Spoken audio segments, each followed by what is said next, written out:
Então, hoje nós vamos estar considerando o restante do capítulo 11, quase todo, na verdade. Nós só demos uma entrada no capítulo 11, mais ou menos até o versículo 6. Nós vamos ler o capítulo inteiro mais uma vez. Apocalipse, capítulo 11, verso 1. Foi-me dado um caniço semelhante a uma vara, e também me foi dito: dispõe-te e mede o santuário de Deus, o seu altar, e os que nele adoram. Mas deixa de parte o átrio exterior do santuário, e não o meças, porque foi ele dado aos gentios. Estes, por 42 meses, calcarão aos pés a cidade santa. Versículo 3. Darei as minhas duas testemunhas que profetizem por 1260 dias, vestidas de pano de saco. São estas as duas oliveiras e os dois candeeiros que se acham em pé diante do Senhor da terra. Se alguém pretende causar-lhes dano, sai fogo das suas bocas e devora os inimigos. Sim, se alguém pretender causar-lhes dano, certamente deve morrer. Elas têm autoridade para fechar o céu, para que não chova, durante os dias em que profetizarem. Tem autoridade também sobre as águas para convertê-las em sangue, bem como para ferir a terra com toda sorte de flagelos, tantas vezes quantas quiserem. Quando tiverem então concluído o testemunho que devem dar, a besta que surge do abismo pelejará contra elas e as vencerá e matará. E os seus cadáveres ficarão estirados na praça da grande cidade, que espiritualmente se chama Sodoma e Egito, onde também o seu Senhor foi crucificado. Então muitos dentre os povos, as tribos, as línguas e as nações contemplam os cadáveres das duas testemunhas por 3 dias e meio, e não permitem que esses cadáveres sejam sepultados. Os que habitam sobre a terra se alegram por causa deles, realizarão festas e enviarão presentes uns aos outros, porquanto esses dois profetas atormentaram aos que moram sobre a terra. Mas depois de 3 dias e meio, um espírito de vida, vindo da parte de Deus, neles penetrou, e eles se ergueram sobre seus pés. E aqueles que os viram, sobreveio grande medo. E as duas testemunhas ouviram grande voz vinda do céu, dizendo-lhes: subi para aqui. E subiram ao céu na nuvem, e os seus inimigos as contemplaram. Naquela hora houve grande terremoto, e ruiu a 10ª parte da cidade, e morreram nesse terremoto 7.000 pessoas, ao passo que as outras ficaram sobremodo aterrorizadas e deram glória ao Deus do céu.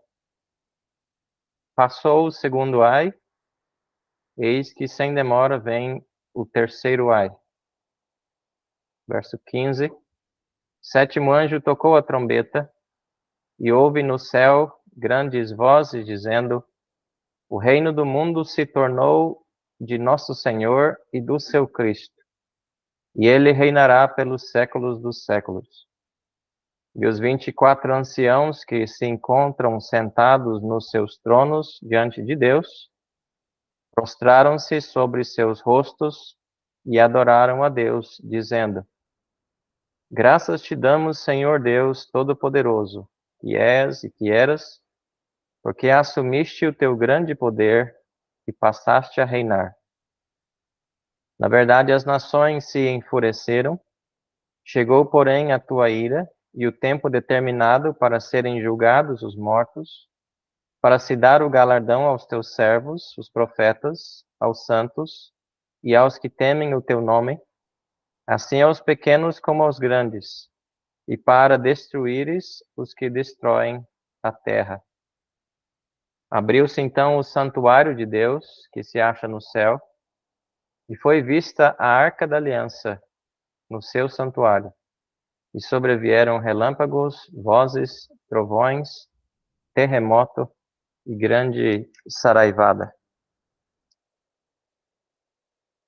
Então hoje vamos continuar pensando mais um pouquinho sobre as duas testemunhas.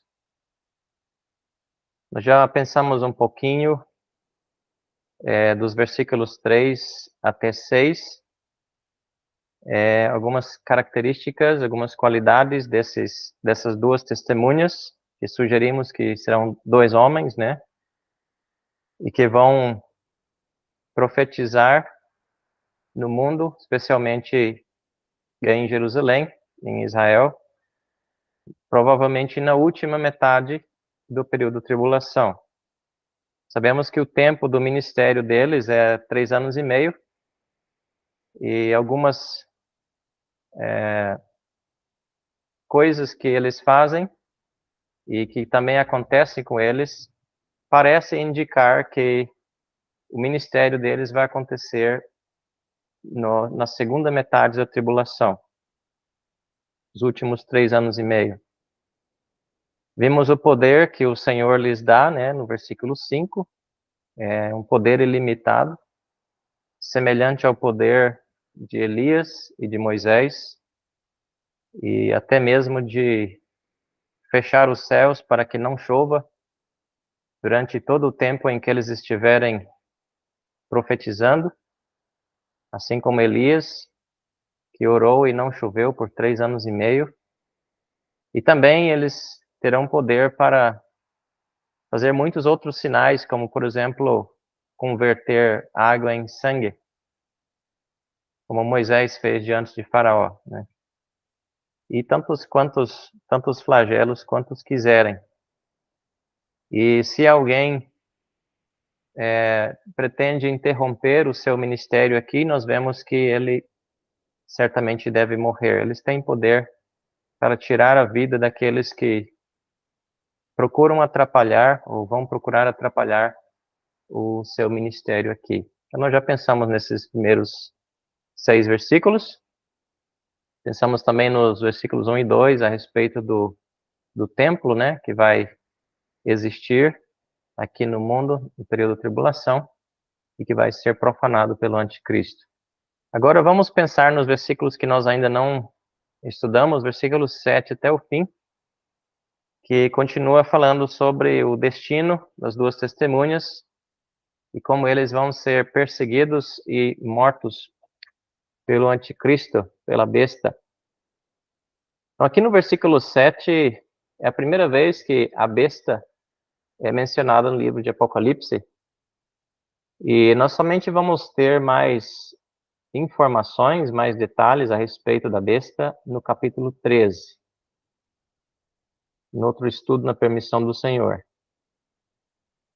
E nós vemos aqui nesse versículo 7 que Deus permite, né, pela permissão de Deus, a besta vai matar as duas testemunhas, e com isso ele vai receber grande glória do mundo, como se ele tivesse mais poder do que eles. Versículo 8, o resultado que esse ato da morte das duas testemunhas pelo anticristo causa é de admiração. O mundo vai ficar admirado e a admiração vai ser tão grande que eles não permitirão o sepultamento das duas testemunhas, que serão vistos e filmados no mundo inteiro e mostrados para o mundo inteiro pela internet, televisão e etc.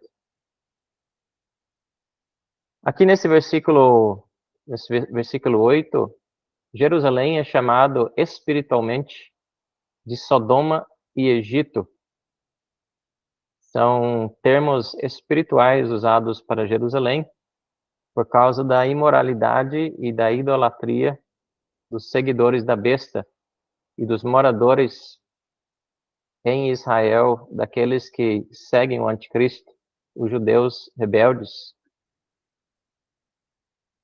E nós temos uma semelhança a isso. Vamos olhar rapidinho, irmãos, em Isaías, capítulo 1, versículos 10 e 11, um texto do Antigo Testamento também, onde o Senhor usou o termo Sodoma, referindo-se a Jerusalém. É interessante ver essas comparações, né, porque as Escrituras se repetem, muita coisa que tem no Novo Testamento já é escrito também no Antigo Testamento. Isaías, capítulo 1, versículo 10.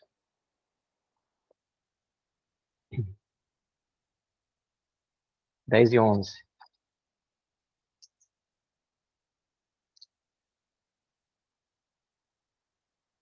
Ouvi a palavra do Senhor, vós príncipes de Sodoma, prestai ouvidos à lei do nosso Deus, vós povo de Gomorra.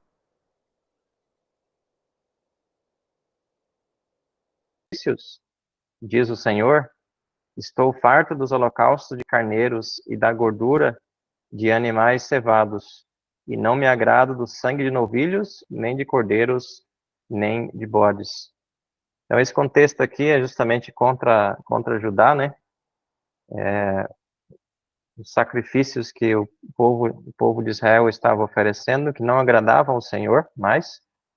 E o Senhor usa o termo aqui para eles, príncipes de Sodoma e povo de Gomorra.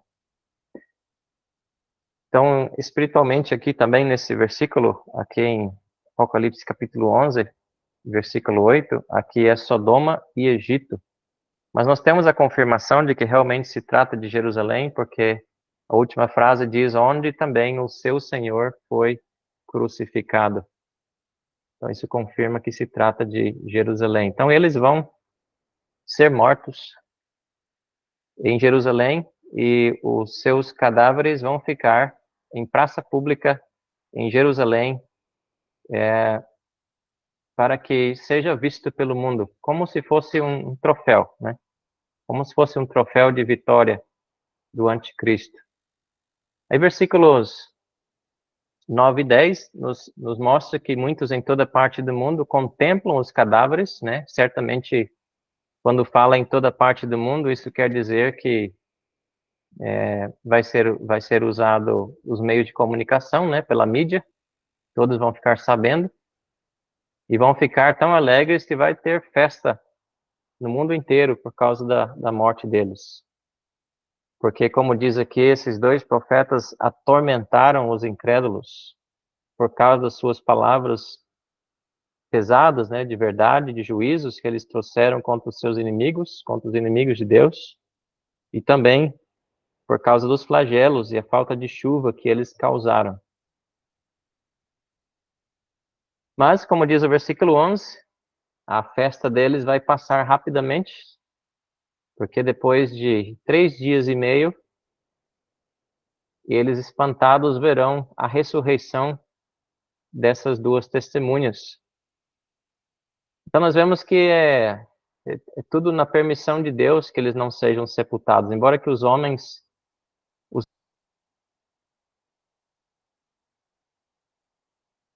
troféu para ser visto pelo mundo, mas tudo isso é na soberania de Deus, porque Ele vai ressuscitá-los, né? Então tudo está dentro dos propósitos de Deus. Eles vão ressuscitar depois de 3 dias e meio. E todos vão ver e vão ficar com grande medo diante desse fato. Essa história nos lembra da história que aconteceu com Belsazar, né? O idólatra Belsazar, da Babilônia.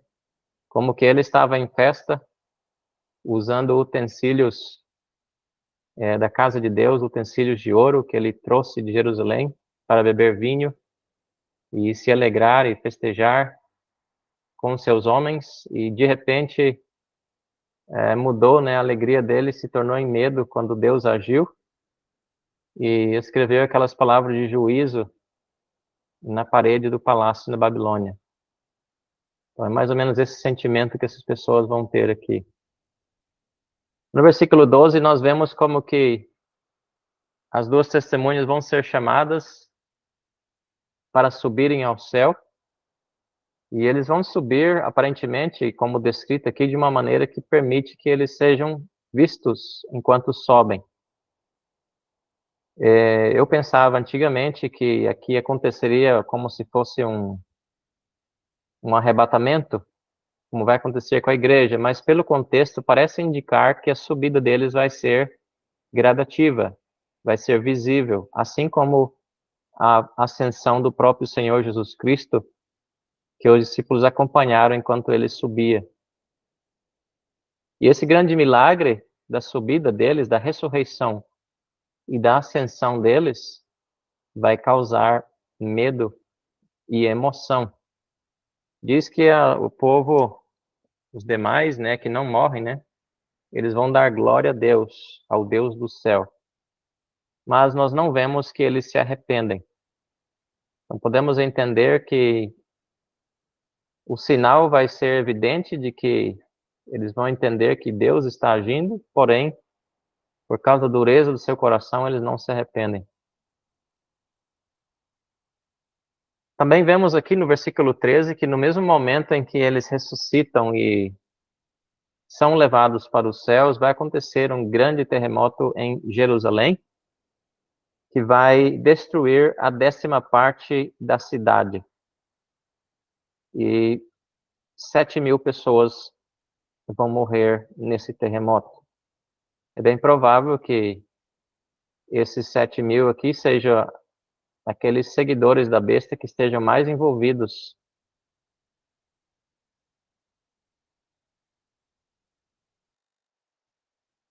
E o fato que isso causará os outros a darem glória a Deus não indica conversão, como nós já mencionamos, mas simplesmente, como muitas pessoas fazem hoje, né? Emoção, reconhecimento da mão de Deus, assim como, por exemplo, os magos de Faraó, quando eles imitaram os sinais que Moisés fazia, e quando chegou no terceiro sinal que eles não conseguiam mais, então eles reconheceram, né, que era a mão de Deus. Não se converteram, mas eles reconheceram, isto é a mão de Deus, né? Eles não podiam mais imitar as pragas enviadas por Deus.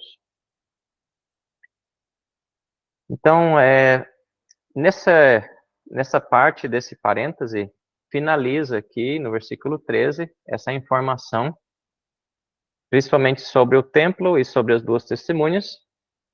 E aí, entre o versículo 13 e 15, bem no meio, no versículo 14, diz que passou o segundo ai, eis que sem demora vem o terceiro ai.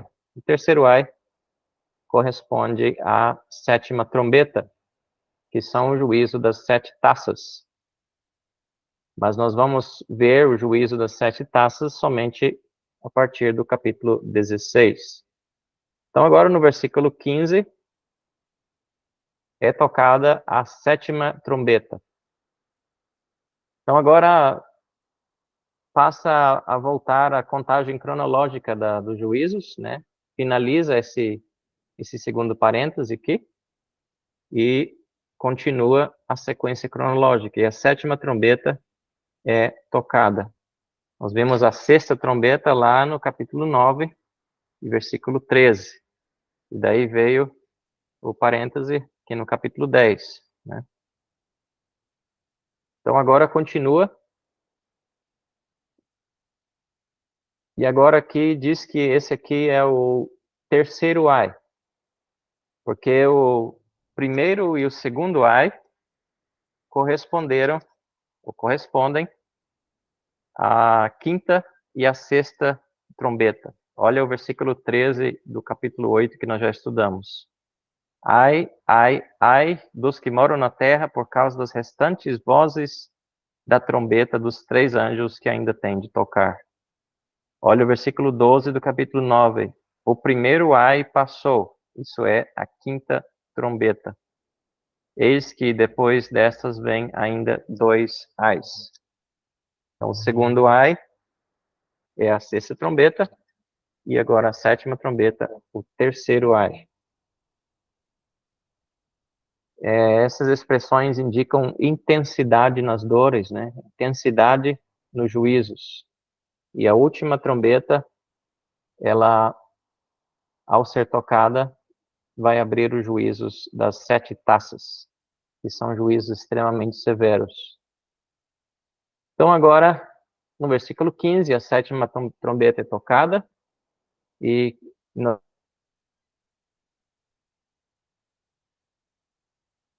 né? Mas vemos coisas acontecendo no céu, né? Coisas no céu, grandes vozes no céu, e certamente essas vozes aqui devem ser de anjos expressando o seu contentamento, né? De que o tempo do reino de Cristo esteja tão perto agora, está chegando, aquele tão esperado tempo do reino de Cristo aqui na terra. E isso mostra como que o céu estará acompanhando de forma inteligente os acontecimentos na terra durante a tribulação. Também os 24 anciãos estão acompanhando, versículo 16, vimos que representa a igreja no céu. E nesse tempo também vai ter grande alegria por parte deles e adoração por causa da proximidade do reino de Cristo na terra. Então, essa sétima trombeta aqui, ela encerra o período de tribulação com as 7 taças.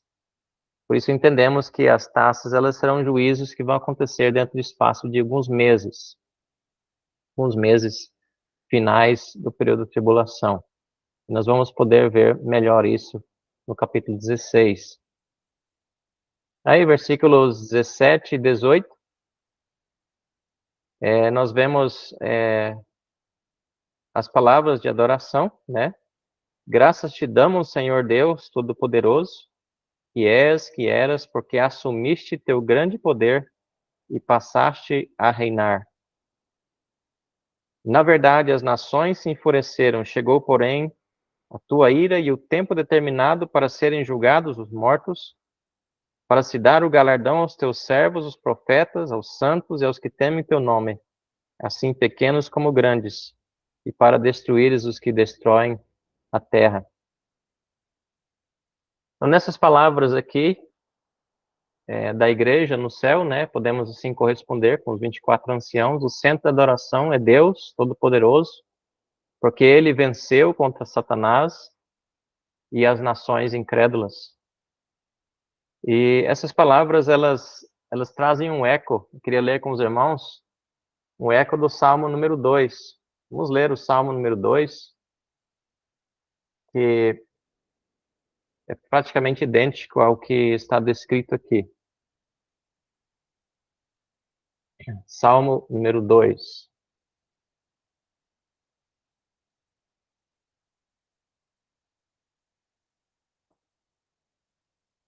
Por que se enfurecem os gentios?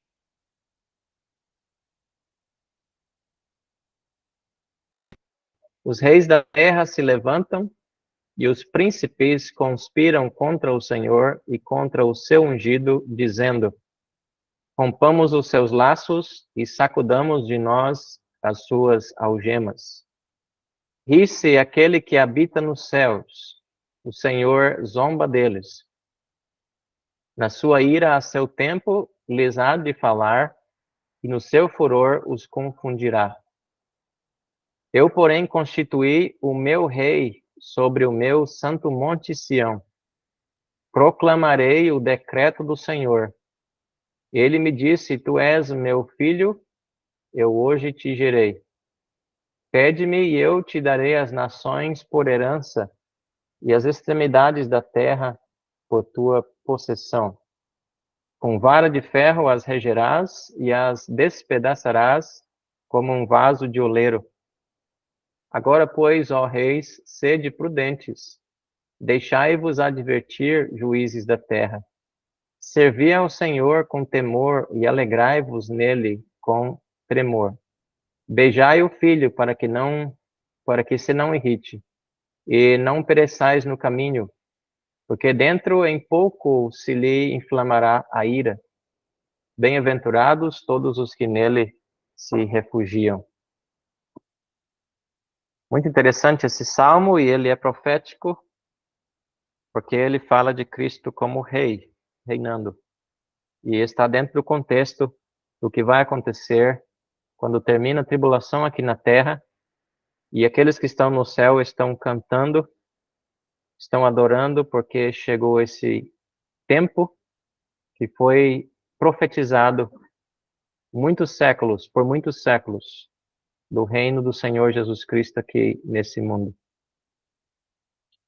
Então chegou o dia da ira justa de Deus, quando todas as injustiças da terra vão ser corrigidas, os ímpios julgados, e aqueles que foram justos vão ser recompensados. Essa expressão aqui, pequenos como grandes, mostra como que ninguém escapará esse trato justo. Tanto os pequenos como os grandes.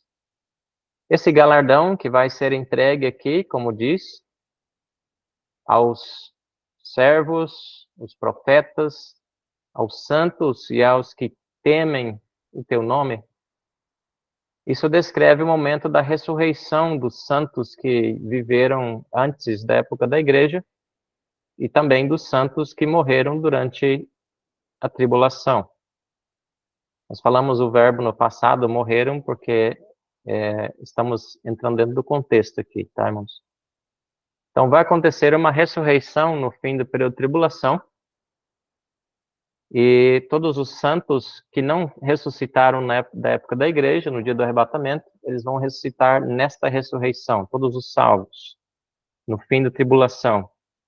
E todos os salvos e todas as épocas, então, vão estar ressuscitados nesse tempo, e juntamente com os salvos vivos que restarem da tribulação, vão reinar com Cristo no milênio aqui na Terra. Vamos conferir alguns versículos sobre isso, ou mais alguns versículos, né? Vamos conferir Daniel, capítulo 12, versículo 13. Daniel, capítulo 12, versículo 13. O capítulo 12 de Daniel fala sobre esse contexto do período de tribulação. Nós não temos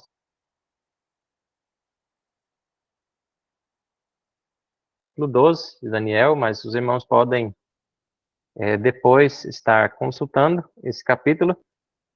Mas só para observar um detalhe que está conectado com a passagem que nós estamos estudando sobre essa ressurreição dos santos desta época de Daniel, né? No fim da tribulação. Daniel, capítulo 12, versículo 13. Tu, porém, segue o teu caminho até o fim. O fim aqui é o fim da tribulação, que ele acabou de receber a revelação. Pois descansarás, isso é, morrerás, né? E ao fim dos dias, isso é, ao fim da tribulação, te levantarás para receber a tua herança. Então nós podemos entender que se Daniel recebeu essa promessa de que ele será ressuscitado no fim dos dias, desses dias da tribulação, então nós podemos seguramente entender que os demais santos também e profetas do Antigo Testamento, como está escrito aqui, né? Teus servos, os santos, os profetas e as época. Essa ressurreição está descrita também no capítulo 20. Vamos para Apocalipse capítulo 20 e versículo 4. Vi também tronos, e nestes sentaram-se aqueles aos quais foi dada a autoridade de julgar. Vi ainda as almas dos decapitados por causa do testemunho de Jesus, bem como por causa da palavra de Deus, tantos quantos não adoraram a besta, nem tampouco a sua imagem, e não receberam a marca na fronte e na mão, e viveram e reinaram com Cristo durante 1000 anos. Os restantes dos mortos não reviveram até que se completassem os 1000 anos. Esta é a primeira ressurreição. Então aqui nós temos uma descrição dos salvos que morreram no período de tribulação. Já citamos esse trecho quando pensamos no capítulo 7, os salvos da tribulação. E como vimos, muitos deles vão morrer, eles não vão receber a marca da besta, como diz aqui, nem adorá-lo, e nem receber a sua imagem, e eles vão ser mortos, mas Deus há de ressuscitá-los no fim da tribulação, para que eles também, já com corpos transformados, estejam reinando com Cristo aqui no milênio. E os demais que morreram, todos os incrédulos, vão ressuscitar somente no fim do milênio, de todas as épocas. Todos os não salvos de todas as épocas vão ressuscitar somente na segunda ressurreição, que é no fim do milênio, quando se completarem os 1000 anos. Então, nós vemos como que as escrituras encaixam perfeitamente, né? E nesse tempo, então, os santos vão receber o seu galardão, a recompensa deles, né? A igreja recebe a recompensa no tribunal de Cristo, depois do arrebatamento da igreja, antes da tribulação. Os santos do Antigo Testamento, que não fazem parte da igreja, e os santos do tempo da tribulação, ressuscitam no fim da tribulação e são recompensados também. E assim todos os salvos estão ressuscitados antes de começar o reino de Cristo aqui na terra. Finalizando o versículo 19. Agora nós temos outra coisa acontecendo no céu.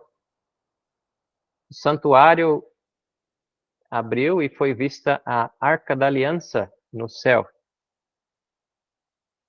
Certamente os irmãos já têm observado em outros estudos até aqui que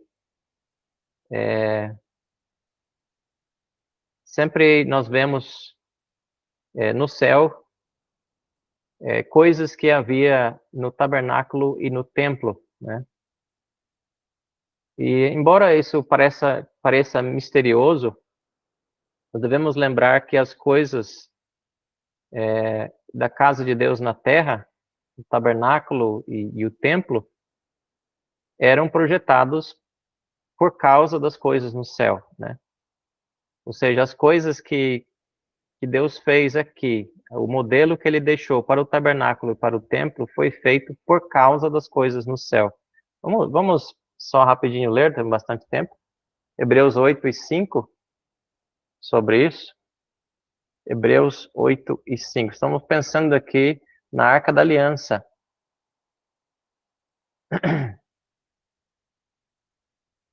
Hebreus 8 e 5.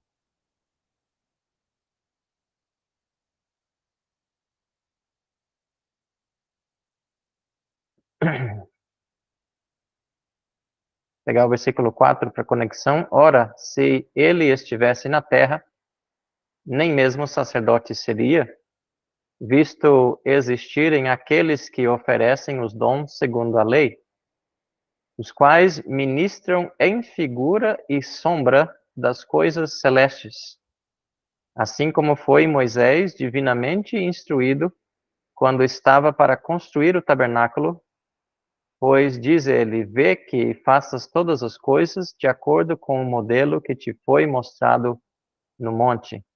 Agora olha capítulo 9, versículo 24, Hebreus 9 e 24.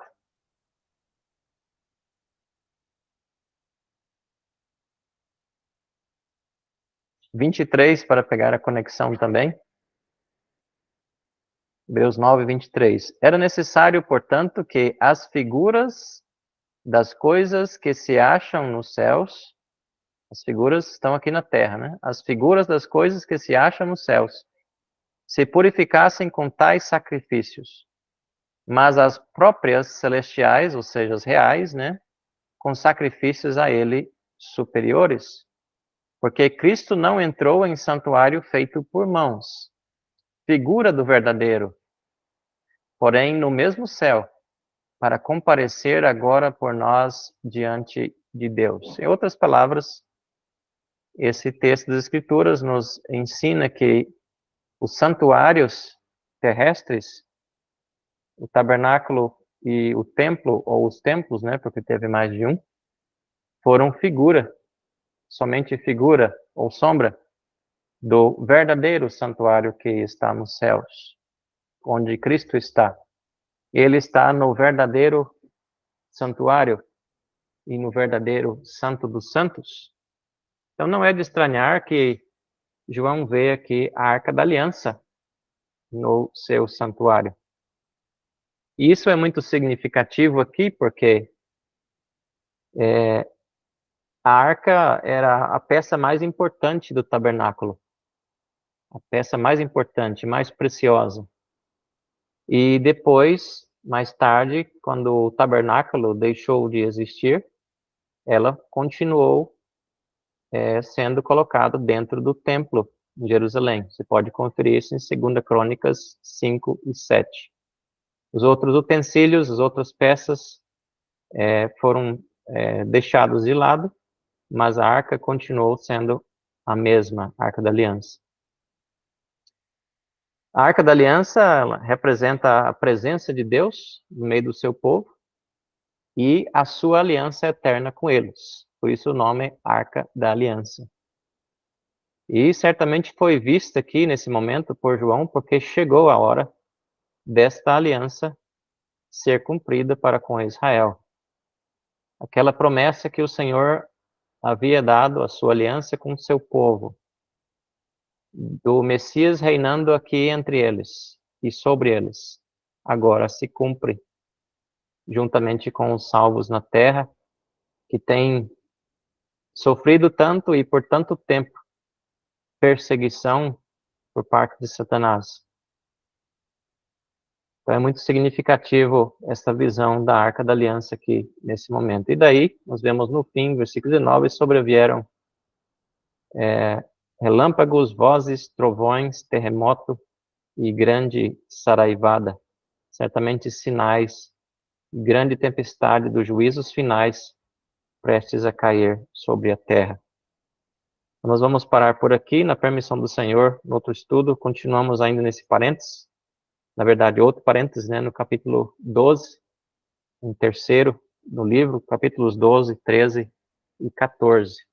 E daí, então, nos capítulos 15 e 16, vem, então, o julgamento das taças, que é o juízo da sétima trombeta. Então, vamos deixar o tempo aberto agora para que os irmãos possam comentar alguma coisa, fazer perguntas ou lembrar algumas passagens.